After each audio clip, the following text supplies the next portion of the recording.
श्रोते नमस्कार.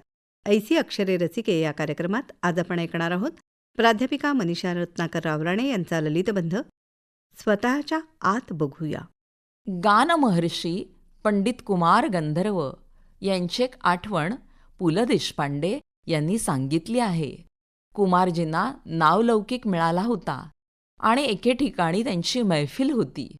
सभागृह मोठं होतं, पण श्रोत्यांची उपस्थिती जेमतेम होती.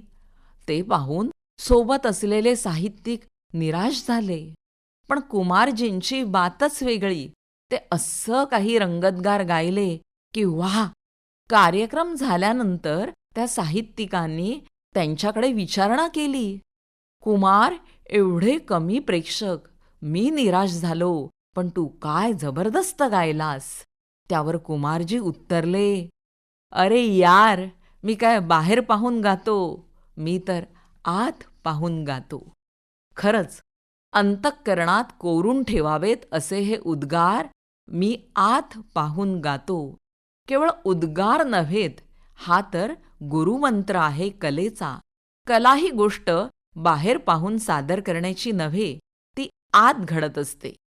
बाहेर पाहून सादर होते ती कारागिरी, आत पाहून निर्माण होते ती कला.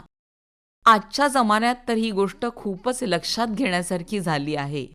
बाहेर नजर टाकावी तिथे माणसं बाहेरच बघून जगतात की काय असं वाटावं.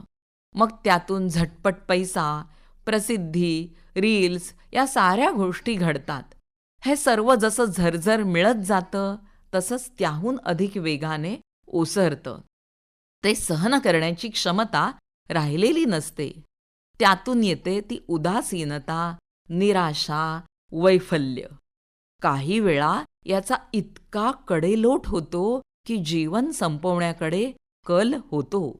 हे सर्व टाळता येईल का? परिस्थिती कठीण आहे खरी. याची सुरुवात होते लहानपणापासून.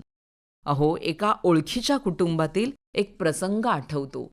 आम्ही त्यांच्याकडे गेलो तेव्हा त्यांच्या लहान मुलीला त्यांनी सांगितलं, अगं, तुझं ते नेहमीचं गाणं गा ना, ते अमुक तमुक गायिकेचं तू गातेस ना.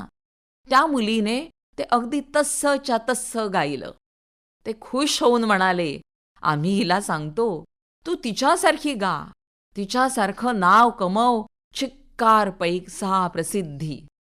हे ऐकून काय बोलावं आम्हाला कळेना. आमची बोलतीच बंद झाली. मुळात हुबेहूब सादर करणं ही कला नव्हे, ती कारागिरी झाली. पुन्हा कलेचा मूळ हेतू काय? स्वतःचं समाधान शोध घेणं हा आहे.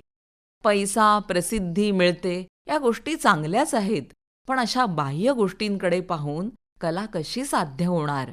कला आतून जन्म घेते, त्याचा परिणाम म्हणून हे सर्व पुढं मिळतं बाहेरच्या जगातून. इथे एक रूपक कथा आठवते. ती आहे देव आणि भक्त यांच्या नात्याविषयी. भक्त नेहमी देवाच्या मागे असतो, शोधात असतो. देवाला एकदा याचा कंटाळा येतो. तो दूर डोंगरावर जाऊन बसतो. भक्त तिथे पोचतो. मग देव खोल सागर तळाशी, उंच आकाशी जातो. पण तिथेही भक्त देवाचा पिच्छा सोडत नाही. हे सर्व चतुर नारद मुनी पाहत असतात. ते देवाला म्हणतात, महाराज, भक्त आपली पाठ सोडत नाहीत, म्हणून तुम्ही त्रस्त दिसता.